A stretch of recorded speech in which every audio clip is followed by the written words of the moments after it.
Smiling to another tasteless day. The lucky gets to choose his shade of grey.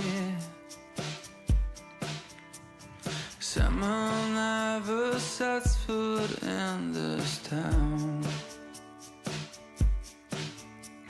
Who clamps his clothes on you and drags you down. And I know life with me is not always light. Been drinking, screwing, itching for a fight. Your mama warned you against the guys like me. She married one of them out on the spree. You can tell her, you can tell her, you can tell her, you can tell her. Forever now you stay for me, forever now you stay for you, girl. Forever now you stay for me, I stay 100 years. And every time you cry for me, for every time you cry for me, girl, for every time you cry for me, I cry 1,000 tears. The morning you felt away and left behind a letter with your name. Yesterday things went straight down the drain. We were just kids that suddenly away. No wonder soul is colder than the south. But I'm willing to come rescue her from hell. And even if your words make my heart bleed, I'm always here for you in times of need. And you can't tell me, oh you can't tell me, girl. You can't tell me, oh you can't tell me, oh. Forever now you stay for me, forever now you stay for you, girl. Forever now you stay for me, I stay 100 years. For every time you cry for me, for every time you cry for me, girl. For every time you cry for me, I cry 1,000 tears. You know I never loved another. Nobody ever meant a thing to me. Those people for me are just clutter. There's not another place I'd rather be. There's not another place I'd rather be. There's not another place I'd rather be. There's not another place I'd rather be.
Waalaikumsalam Kak Aman. Iya. Silakan.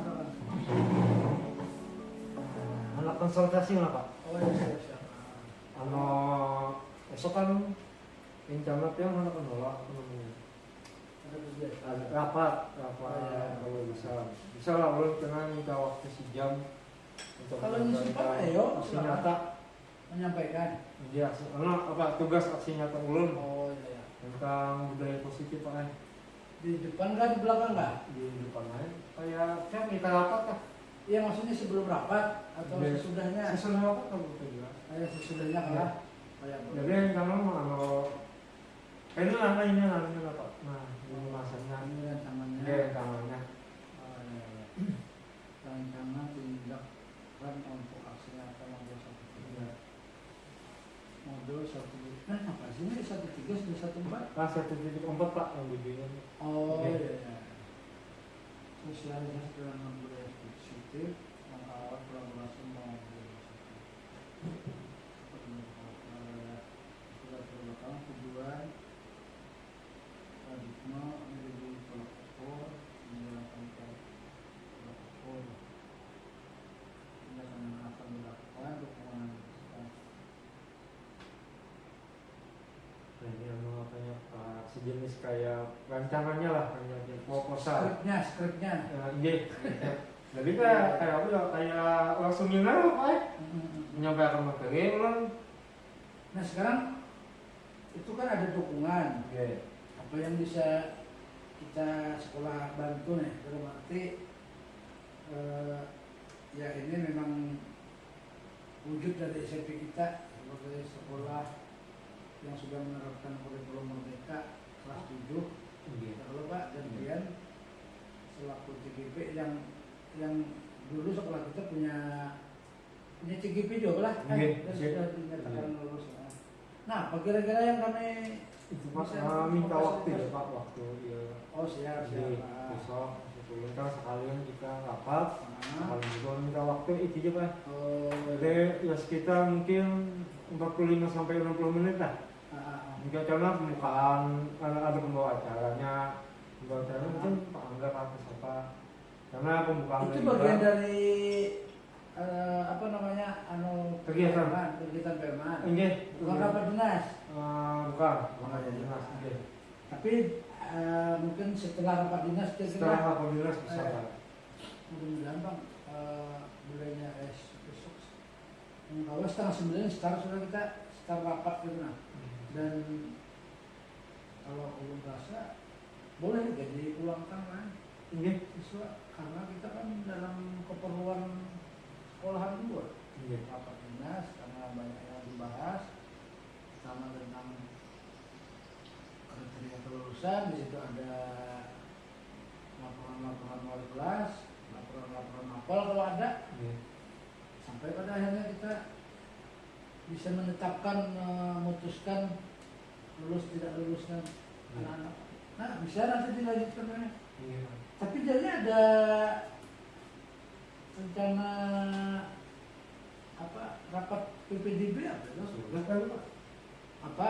Nah makanya jadi kalau memang internal panitia aja itu Iya, sudah kan. apa yang dibahas Pak Rahman? Nanti lah. Oh iya ya. Dia jangan apa itu? Apa yang aku bawa? Apa ya? Benar.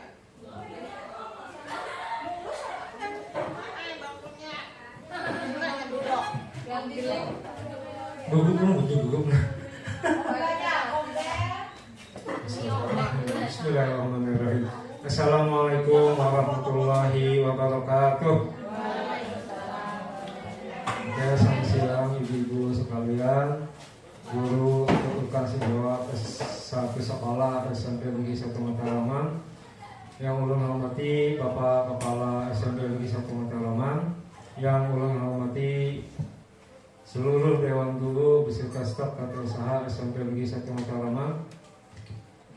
Alhamdulillahirabbil alamin. Assalatu wassalamu ala asyrofil anbiya'i wal mursalin sayyidina maulana Muhammad wa ala alihi wa sahbihi wa barik wa sallim ajma'in.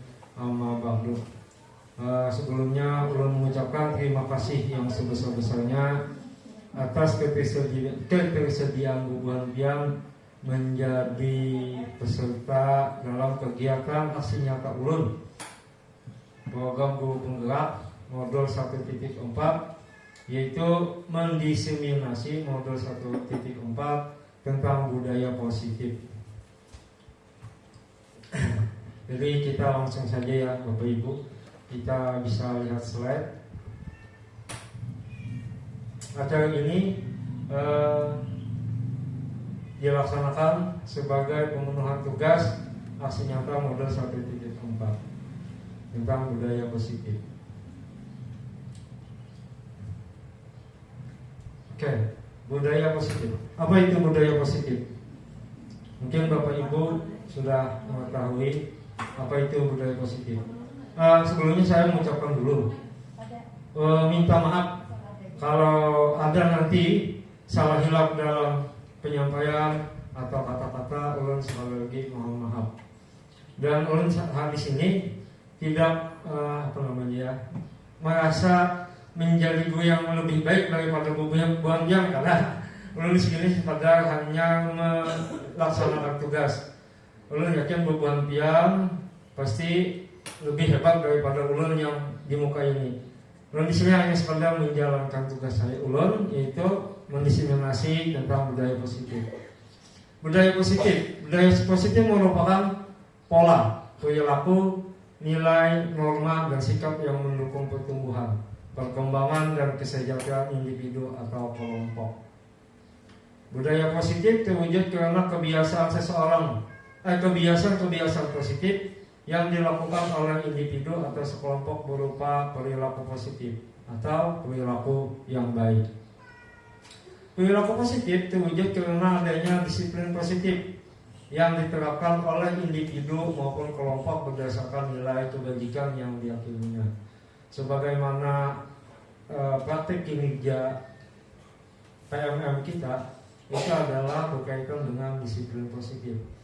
Nah, sedangkan pemahaman kita kemarin masalah disiplin positif kemarin itu masih awam, masih kabur, masih itu istilahnya kalau jelas, ya. Nah di sini kita insya Allah akan memperjelas apa yang dimaksud dengan disiplin positif.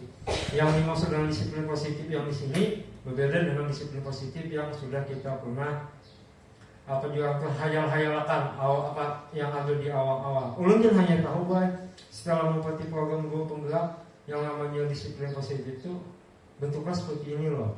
Sebelumnya ulun tuh mengira disiplin positif itu kayak disiplin lah.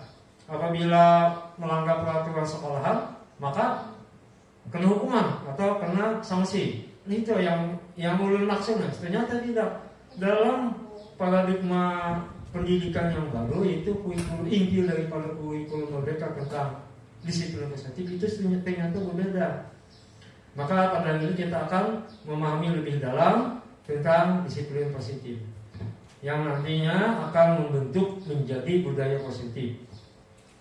Oke, selanjutnya, nah ini disiplin positif. Nah, disiplin positif merupakan unsur utama dalam terwujudnya budaya positif yang kita cita-citakan di sekolah-sekolah kita. Makna disiplin positif di sini adalah disiplin diri yang muncul dari motivasi internal.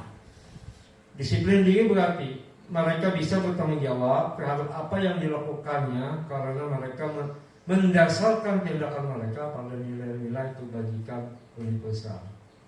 Kita sebagai pendidik, tujuan kita adalah menciptakan, mewujudkan anak-anak yang memiliki disiplin diri sehingga mereka bisa berperilaku dengan mengacu pada nilai-nilai kebajikan universal dan memiliki motivasi internal bukan eksternal. Jadi istilahnya kayak inilah, lebih singkatnya, lebih jelasnya, kita mempunyai nilai-nilai kebajikan yang sudah ada pada diri kita masing-masing, yang sudah ada, yang tertanam dalam diri kita, termasuk juga anak-anak kita. Namun nilai-nilai kebajikan tersebut buram, kabur, tidak mengeluar. Nah, tapi ada sebagian siswa-siswa kita yang memang memiliki nilai kebajikan tersebut dan mengamalkannya. Contoh, Mereka cium tangan kepada kita setiap bertemu dengan kita. Mereka senyum, nah itu merupakan nilai-nilai kebajikan. Dengan menyapa, nilai-nilai kebajikan yang ada pada diri anak-anak kita. Banyak loh nilai-nilai kebajikan yang sudah mereka tunjukkan kepada kita. Namun ada juga nilai-nilai kebajikan yang masih belum muncul. Mereka sadar bahwa berpanggil di kelas itu salah, tapi mereka tetap bicara. Mereka sadar, contoh seperti Ajeng, sadar aja bahwa bergaya nggak berteman itu salah. Nah, sadar tapi mereka ada hal yang memaksa mereka berperilaku negatif. Nah, apa saja yang mendasari itu nanti kita temukan pada tayangan selanjutnya. Nilai disiplin positif dan nilai-nilai kebajikan universal. Nilai-nilai kebajikan universal yang dimaksud adalah segala nilai-nilai yang terkait dengan nilai-nilai kebajikan yang semuanya dipandang baik oleh norma agama, suku atau suatu bangsa.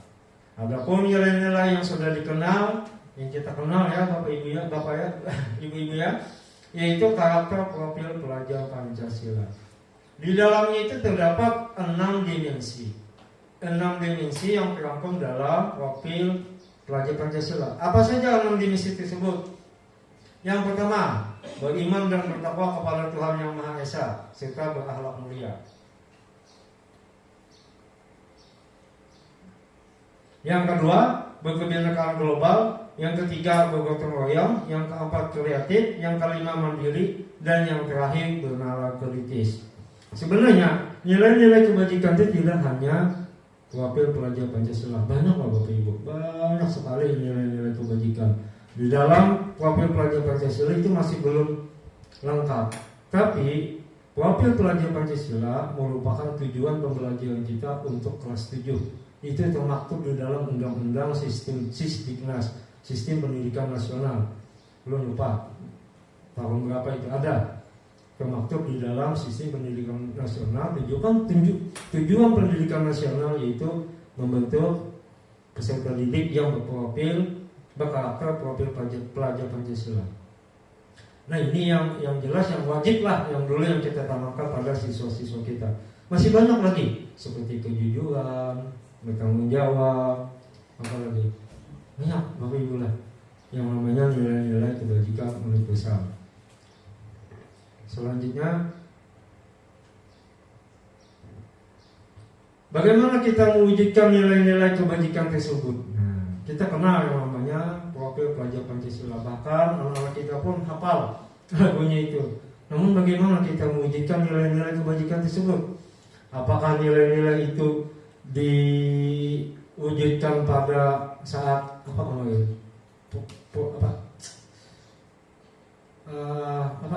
proyek P5 kan? Nah, tidak hanya itu saja Bapak Ibu, tidak hanya pada proyek P5, tetapi pada setiap pembelajaran kita, baik di kelas maupun di sekolahan. Yang pertama, yaitu kita harus mengenal dulu yang mana yang dimaksud dengan filosofi KHD.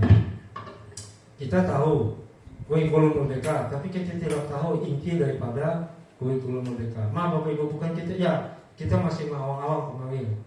Nah mungkin setelah, maaf Bapak Ibu, bukan kita mempengaruhi, karena setelah mengikuti program Guru Punggak, saya menemukan inilah ternyata inti dari filosofi Ki Hajar Dewantara, yaitu tentang kurikulum merdeka. Dengan menjalankan budaya positif di sekolah, maka akan mempermudah dalam tercapainya tujuan pendidikan nasional sesuai dengan filosofi Ki Hajar, yaitu, nah ini intinya, pendidikan yang berpihak pada murid. Jadi bersifat menuntun, tumbuh hidupnya, kekuatan dan segala potensi secara maksimal yang ada pada murid. Artinya tugas kita itu tidak hanya mengajar, tapi juga menuntun segala potensi, segala bakat, segala profilnya, profil siswanya itu untuk mencapai yang semaksimalnya. Nah itu daripada inti filosofi Ki Hajar Dewantara. Ulang-ulangi, pendidikan yang berpihak pada murid, berpihak pada murid. Artinya kalau dalam pembelajaran bukan kita sebagai sentralnya, tapi sebagai murid. Murid adalah raja, kita adalah pelayan Ya, itulah daripada inti filosofi KHD. Yang kedua, kita harus mengenal dulu nilai dan peran kita sebagai seorang guru. Budaya positif dapat terwujud jika seorang guru memiliki nilai inovatif, kolaboratif, mandiri, reflektif, dan berpihak pada murid. Inovatif itu apa, Bu? Apa ya? Senang apa namanya? Senang, ketujuh berubah, ketujuh bertransformasi, ketujuh berinovasi, menemukan hal-hal yang baru. Kolaboratif, nah ini Bu, ini sudah kita laksanakan. Kolaboratif, bekerja sama.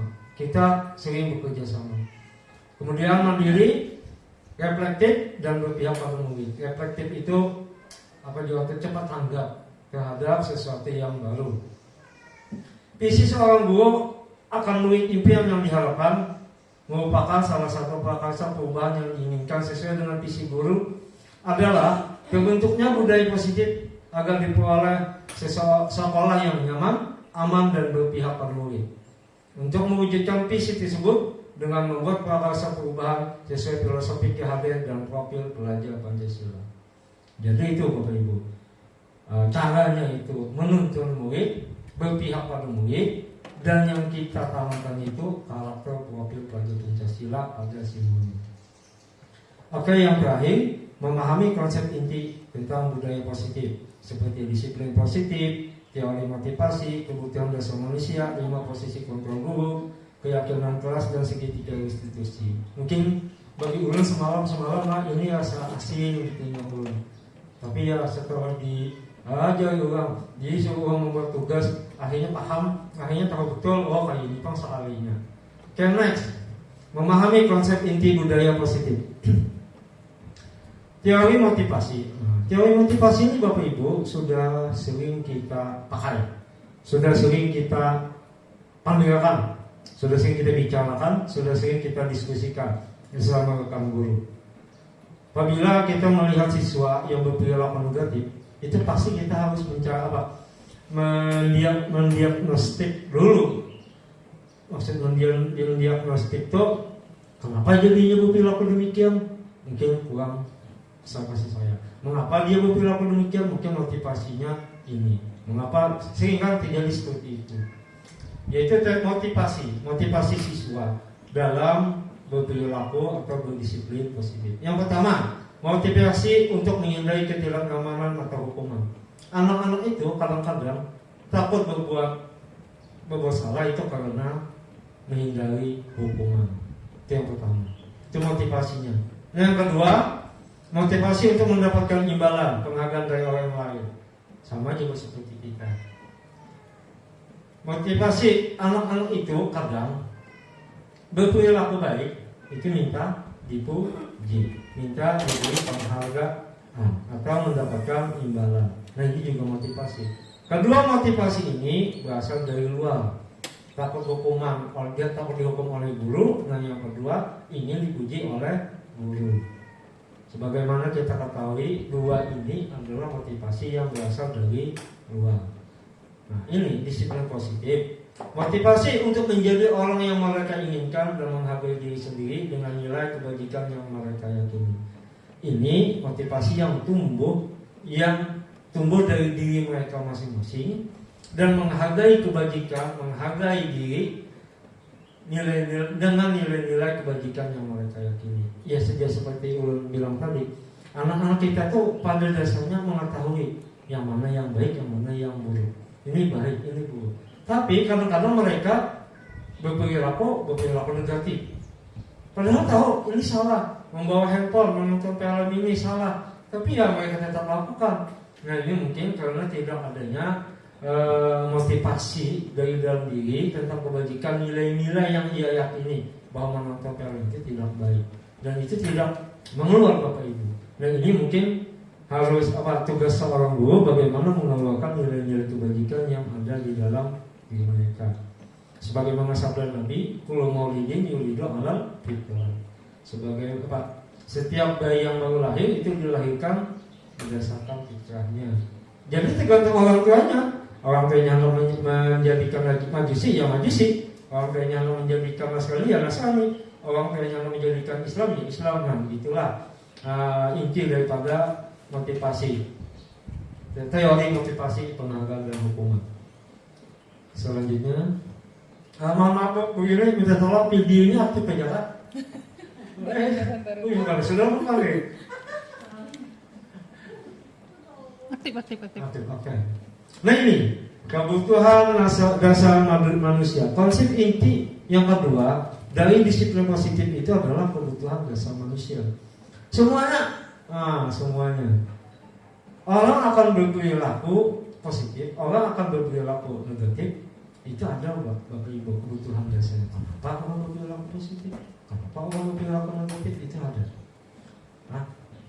Lalu ya.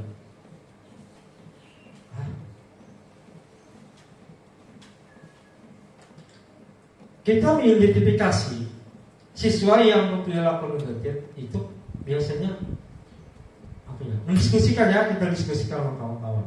Contohnya aja seperti anak kesayangan kita, Mama Aja Mujaki. Kenapa jadi Aja Mujaki itu berperilaku demikian? Itu kan biasanya ibu wali kelas, ibu Nila, kadang setiap Aja berperilaku pasti kita akan menyebut kebutuhan dasarnya. Yang pertama itu kasih sayang dan rasa diterima.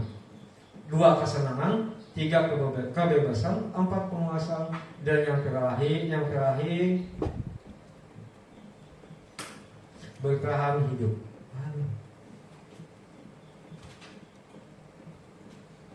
Yang pertama, anak-anak itu biasanya kalau tingkat fase B, fase C, fase B, fase A, fase A sampai fase C, itu kalau ada anak yang kekurangan kasih sayang dan rasa diterima, yang nomor 1 ya Bapak Ibu, itu dia akan berperilaku aneh, akan bersikap aneh.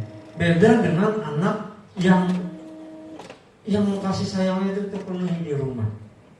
Beda. Ya. Kadang orang tua faktor orang tua, faktor keluarga itu sangat mempengaruhi perilaku anak di sekolah. Yang kedua, kesenangan. Sebagaimana kita ketahui, kita sering menemukan anak kita itu bermain game di kelas. Kenapa supaya jangan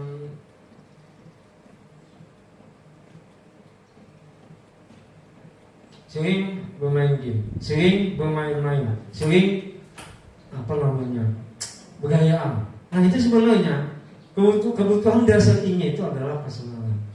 Dia tidak mendapatkan kesenangan itu di rumah. Dia tidak bisa bercanda dengan kakaknya, dia tidak bisa bercanda dengan ayah ibunya. Atau di rumah dia tidak diperbolehkan main game di HP. Di saat di sekolahan dia bebas karena tidak ada orang yang mengawasi, tidak ada orang yang menemani. Dia bebas ke kawan, dia bebas bercanda, dia bebas macam-macam, dia bebas ngomong, dia bebas main game dan segala-galanya. Nah, anak seperti ini adalah anak yang kebutuhan dasarnya kesenangan. Yang ketiga, kebebasan. Nah, sama. Kesenangan dan kebebasan hampir mirip. Di saat mereka dikekang di rumah, itu mereka ingin bebas. Tapi saat di sekolahan, maka dia akan berperilaku wow, luar biasa. Akan sebebas-bebasnya. Banyak loh anak-anak kita yang seperti itu. Itu karena kebutuhan dasar kebebasannya kurang. Mungkin di rumah sering dimarahi, sering dipukuli, atau sering gimana gitu. Atau kalau diperbolehkan belanja, sekali sampai ke sekolahan dapat duit jajan, balan jajan gawiannya. Ini kadang-kadang anak kurang kebebasan di rumah. Yang ketiga, penguasaan. Nah ini, kenapa anak itu berjagawan? Karena ada kebutuhan dasarnya, yaitu penguasaan. Ini mungkin pengaruh dari luar. Kadang anak itu dari luar berkawanan, berjagawan, geng motor. Kemudian masuk ke sekolahan, dia saya naik. Pokoknya saya jaga tuh bang, kekawanan dipukulinya, kekawanan dipala. Ini karena faktor ingin menjadi penguasa, ingin menjadi dominan di dalam kelasnya. Nah ini yang sangat membahayakan. Kalau ada kebutuhan dasar anak kita itu tentang penguasaan. Dan yang terakhir adalah bertahan hidup. Nah ini sebenarnya fatal Bapak Ibu. Kalau memang ada kebutuhan dasar anak kita itu bertahan hidup, itu ya agak sedikit berbahaya. Kita sering mendengar memalak. Memalak, anak-anak kita memalak, anak-anak kita memperebutkan makanan, anak-anak meminta makanan kepada temannya. Nah ini karena mereka bertahan hidupnya di rumah atau di luar itu kurang, bahkan di sekolah pun kurang. Bagaimana cara bertahan hidup?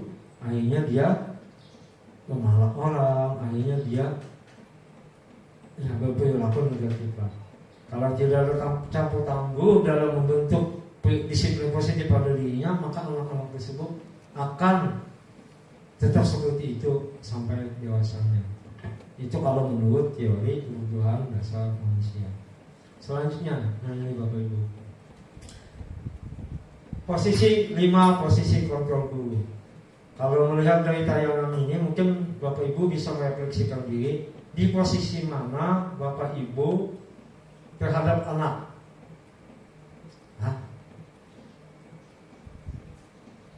Apakah sebagai manajer? Apakah sebagai teman? Apakah sebagai pemantau? Apakah sebagai pembuat rasa bersalah? Atau sebagai penghukum? Ini sudah pasti melekat pada diri kita. Tapi ada yang lebih dominan, bisa sebagai penghukum, bisa kita lihat sebagai pembuat rasa bersalah, bisa juga kita lihat sebagai pemantau, bisa juga kita lihat sebagai teman untuk anak kita, dan yang terakhir sebagai manajer. Kalau tingkatan guru yang paling bagus, yang paling mulia itu ya sebagai manajer. Kalau sebagai penghukum, itu kadang-kadang kenangan guru tersebut akan buruk di ingatan anak. Yalah Bapak Ibu, kita ini sendiri harus sadar, ulun aja sadar bahwa ulun pernah punya guru yang kejam sebagai penghukum. Kalau salah sedikit, ulun digundul. Kalau salah sedikit, ulun lari keliling lapangan, dihukum. Saya tidak ingat guru itu siapa, dan saya tidak ingat wajahnya. Nah ini mungkin yang kadang ada rasa benci, rasa apa namanya, yang muncul dalam diri kita. Dan itu kita alami. Kalau guru itu sebagai posisinya sebagai penghukum. Alangkah baiknya dalam paradigma kurikulum merdeka, guru sebagai penghukum ini kita tinggalkan, kita buang. Nah yang kedua, pembuat rasa bersalah. Nah, yang dimaksud dengan pembuat rasa bersalah ini, misalkan ada murid kita mengeluarkan kata-kata yang membuat dia merasa sangat-sangat bersalah sekali. Nah sebenarnya itu kurang baik, kurang elok. Kenapa Allah memandangkan kurang elok? Karena itu akan mengakibatkan dirinya itu down dan merasa selalu terbiasa dengan merasa bersalah, sedikit-sedikit merasa bersalah. Nah, pada akhirnya mereka kehilangan kepercayaan diri dalam melakukan sesuatu. Padahal yang mereka lakukan, anak-anak kita lakukan itu mungkin karena faktor tidak tahu atau nilai-nilai kebajikan universal yang ada pada dirinya belum diangkat sebenarnya sebujur-bujurnya. Nah ini yang sering kita lakukan. Posisi kontrol guru sebagai pemantau. Yang pemantau ini ya kayak kita nih, sudah berkata melihat anak yang lanjut Ajam, Ikam sudah 5 kali berbuat kesalahan. Itu adalah pemantau. Kok tahu sampai 5 kali Pak ya? Ya kan ada catatannya. Nah itulah ciri daripada guru yang posisi kontrolnya sebagai pemantau. Nah, yang selanjutnya itu sebagai teman. Nah, sebagai teman ini kadang-kadang kalau kita kan bisa menjaga diri, pokoknya mengontrol diri, maka kita tertawan. Anak kita itu sekehendaknya karena makanya teman ya dianggapnya teman, lah itu dianggapnya kawan. Tapi satu sisi kalau kita bisa mengontrol dengan berposisi sebagai teman, ini menjadi yang sangat luar biasa. Anak kita sebagai teman, apabila anak kita bermasalah, panggil kita, apa istilahnya, kita atung-atungi, kan kita teman. Nah itu teman. Tapi kadang-kadang dalam kalimat-kalimat yang disampaikan sebagai teman itu kadang-kadang menyakitkan ya, menyakitkan. Teman dia sekalinya pelakunya, kadang-kadang menyakitkan. Dan kadang-kadang ini hampir jatuhnya ke pemantau. Dan yang terakhir itu sebagai manajer. Nah, sebagai manajer inilah yang sangat-sangat diharapkan oleh Ki Hajar Dewantoro. Artinya ini guru sangat luar biasa, guru yang bijak, guru yang sudah menjalankan ingal sesungguhnya ingmadio mengungkapso tut muri handayani namanya filosofi keagamaan Paula itu ada pada diri beliau dengan sopan, dengan santun, menunggu anak yang berbuat salah, dengan memahami, dengan memberikan penjelasan kalau perbuatan salah itu ini tanpa halus membuat murid merasa bersalah dan membuat murid merasa dihukum. Inilah posisi yang paling puncak, yaitu sebagai manajer. Sudah seharusnya kita guru-guru baik dimanapun, baik di gunung maupun di kota itu berposisi sebagai manajer. Makanya dalam kurikulum Merdeka kita dilarang untuk menggunakan kalimat-kalimat negatif, karena kalimat-kalimat negatif itu ya hanya diucapkan oleh guru yang berposisi sebagai penghukum. Selanjutnya keyakinan sekolah dan kelas. Nah ini yang Bapak Ibu yang hantar pada bulan direkam ke depannya. Mungkin Ibu Lilis, Ibu Pianis sudah berpengalaman, sudah banyak makan asam garam tentang keyakinan sekolah atau kelas. Dulu ada yang namanya peraturan sekolah dan peraturan kelas. Sekarang kata-kata peraturan itu tidak diungkapkan lagi, tidak diangkat lagi, karena kata-kata tersebut digantikan oleh yang namanya keyakinan sekolah atau keyakinan kelas. Adakah perbedaan peraturan dengan keyakinan? Ada. Kalau peraturan itu kita yang buat. Anak tidak boleh pakai sendal, anak harus berpakaian rapi, itu kita yang buat. Tapi kalau keyakinan sekolah atau kelas itu berdasarkan kesepakatan siswa dan kesepakatan orang tua. Betul begitu Ibu Lilis. Akhirnya keyakinan sekolah atau keyakinan kelas itu muncul. Ya jelaslah sebagai wali kelas nanti ke depannya kita harus membuat yang namanya keyakinan sekolah, keyakinan kelas. Begini, ulun melihat fenomena yang ada pada kita. Kenapa anak-anak kita itu berperilaku negatif? Karena itu di dalam kelas itu tidak ada poster-poster keyakinan kelas, dan itu yang tidak membatasi mereka untuk berperilaku negatif. Nah ini yang mungkin kedepannya ya Bapak Ibu, nanti rencananya ulun hendak mengolahkan spanduk tentang keyakinan sekolah dan keyakinan kelas. Guru berperan dalam mewujudkan terbentuknya keyakinan sekolah atau kelas dengan adanya kesepakatan antara guru dan murid. Keyakinan sekolah, kelas berupa pernyataan universal yang mudah diingat, dipahami dan harus diterapkan dalam lingkungan sekolah. Nah ini merupakan contoh keyakinan sekolah atau keyakinan. Nah ini spanduk Bapak Ibu. Rencananya anak ulun print 2x2, anak ulun tempelkan di belakang. Sebagai tolak ukur bahwa di sekolah kita itu punya keyakinan sekolah. Anak-anak kita ini walaupun ditaruh dengan mulut, tapi tidak ada tulisan, tidak ada acuan untuk mengingatkan mereka, itu kayak mengipasinya jalan. Anginnya terasa, kemudian hilang setelah itu. Nah, apabila ada tulisan itu loh, lihat loh tulisannya ada ya, keyakinan sekolah. Anak-anak kita akan membaca Bu.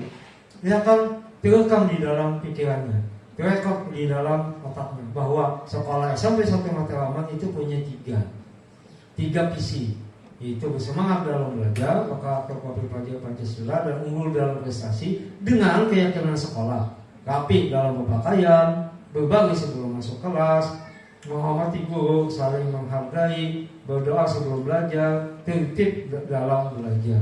Nah inilah yang mungkin kita perlu tekankan kepada siswa kita ke depannya. Saat ini kan semangat mereka itu mulai kendor dalam menjalankan keyakinan tersebut. Ini bimbang-bimbang kuyak-kuyak itu dudukan aja.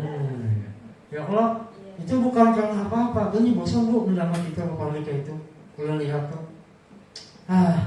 Bahas pulang nih. Aku lihat dia. Ya Allah, karena itu kita tidak ada aturan yang mengikat antara mereka dengan kita. Nah itu. Berkata pelajar Pancasila sudah dijelaskan tadi dan unggul dalam berprestasi.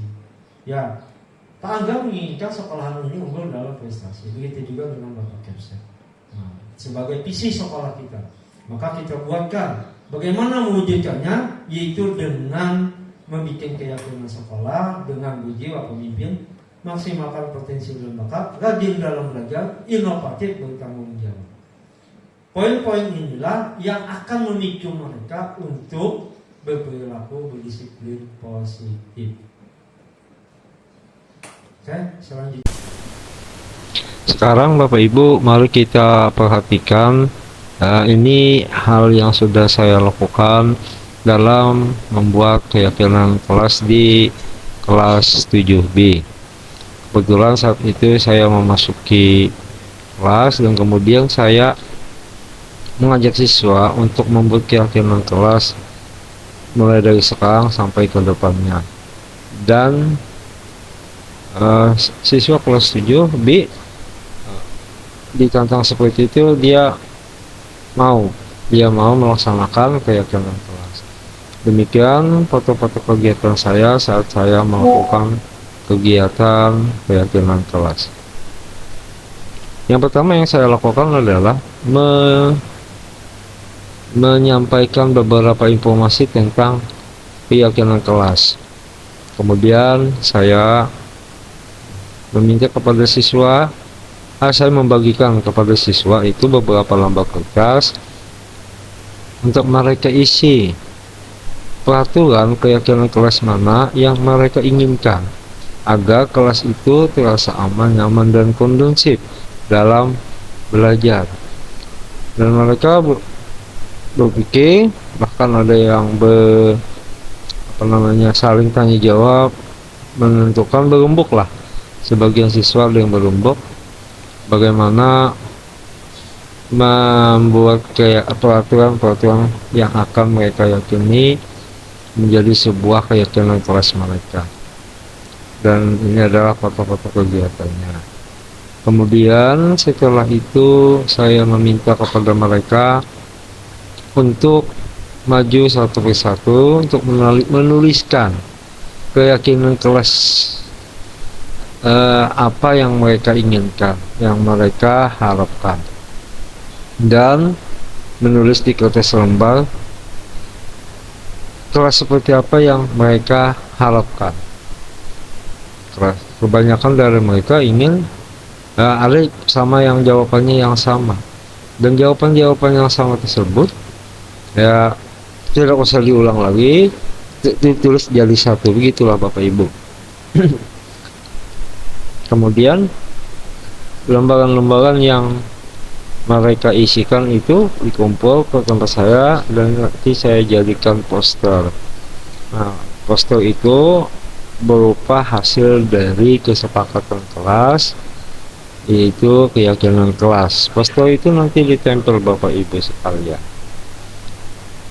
Kita saksikan dulu foto-foto kegiatannya.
nanti kita pin.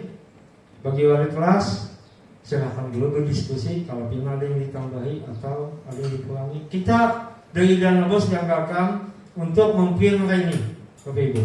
Keyakinan kelas, ukurannya kan benar 50 cm kali 1 meter, kita tempel nanti di kelas. Dan itu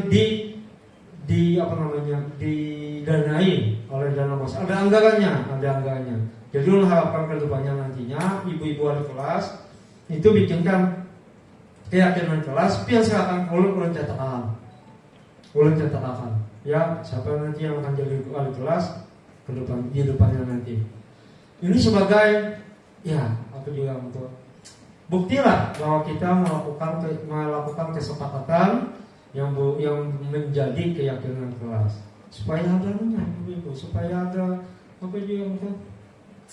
hitam di atas putihnya, ya seperti ini. Kemarin ulun, Bapak dan Pak Angga itu ada yang berbicara, berdiskusi.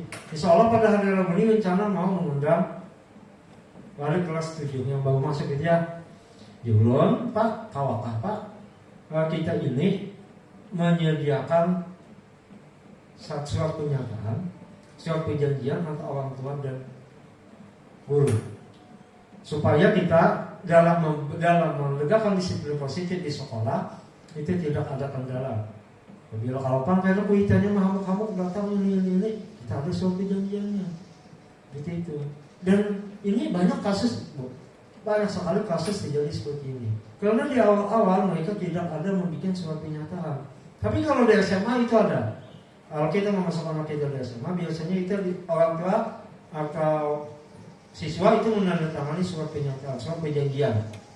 Apabila masa sekolah ini harus rapi, harus ini. Nah seperti itu. Nah itu merupakan acuan dalam pembentukan disiplin positif. Nah habis. Nah inilah Bapak Ibu konsep inti tentang budaya positif yang konsep inti tentang budaya positif singkat Bu ya, singkat sekali. Kalau hendak lebih dalam mungkin kita bisa belajar mencari referensinya di internet atau mengikuti program guru penggerak bagi yang mampu. Oke, terima kasih atas perhatiannya. Salah hilap mohon maaf. Akhir kalam, assalamualaikum warahmatullahi wabarakatuh. Maaf ya Bapak Ibu membuat dia mengantuk. Tugas orang untung. Julik apa kakeknya? Ini Bu.